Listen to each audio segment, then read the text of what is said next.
কেউ আপনাকে ইগনোর করছে মানেই, আপনাকে অবহেলা উপেক্ষা করছে মানেই কিন্তু আপনি ইগনোরড হওয়াটা ডিজার্ভ করেন না।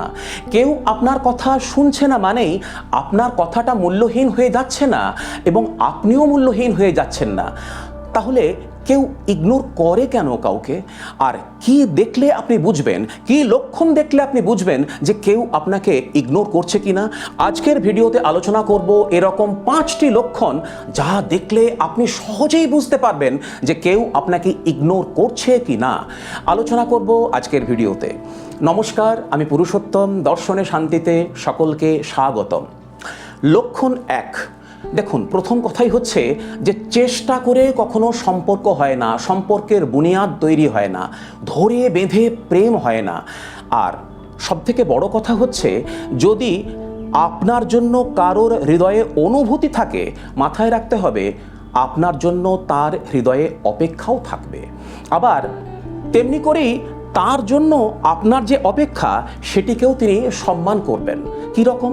ধরুন, আপনি বারবার ফোন করছেন, মেসেজ করছেন, ফোন ধরছেন না, মেসেজের উত্তর দিচ্ছেন না, পরের দিন দেখা হলে আপনাকে বলছেন যে আমি কালকে একটু ব্যস্ত ছিলাম, সময় নেই, ইত্যাদি ইত্যাদি। এক্ষেত্রে মাথায় রাখবেন যে এই যে শব্দবন্ধ বা বাক্যগুলি, এগুলি শুধুই কেবলমাত্র অজুহাত, কিন্তু এর ভিতরে লুকিয়ে থাকা সত্যটি হলো যে আপনি তার কাছে প্রায়োরিটি হারিয়েছেন।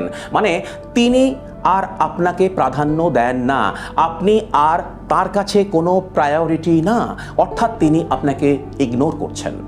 লক্ষণ 2।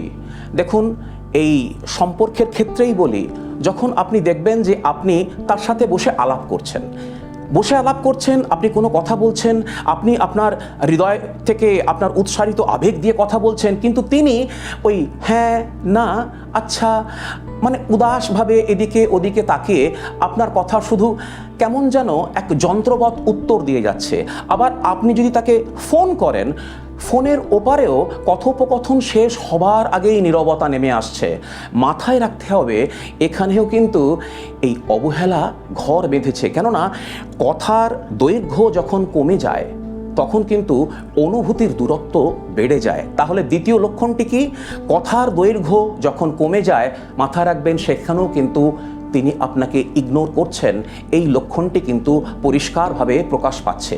এখানে আপনারা পাশাপাশি শুয়ে আছেন বটে, কিন্তু আপনি যেন কোনো দূর আকাশের নক্ষত্র, যেন সেক্ষেত্রে কথা হয়তো আছে কিন্তু কবিতাটি নেই।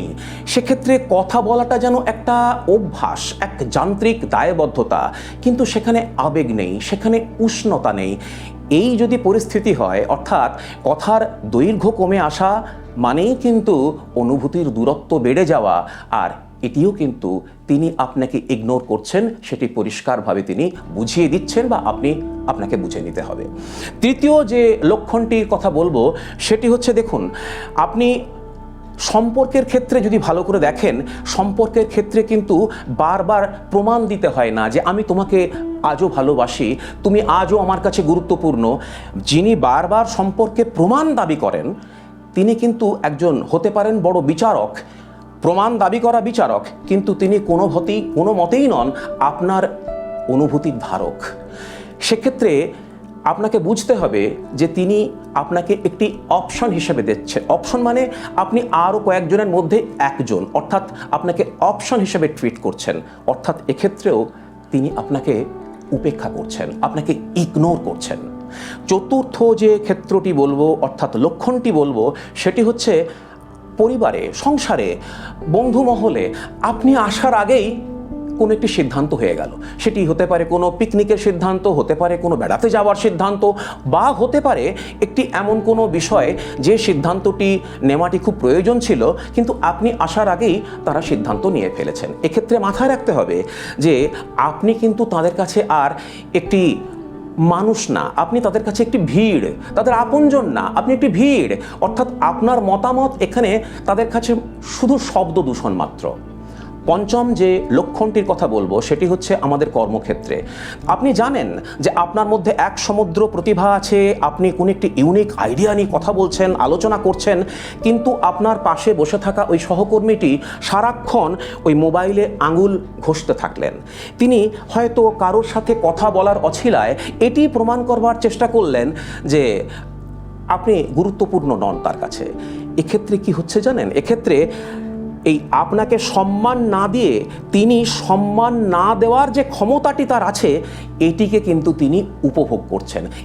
এক ধরনের নীরব অবমূল্যায়ন।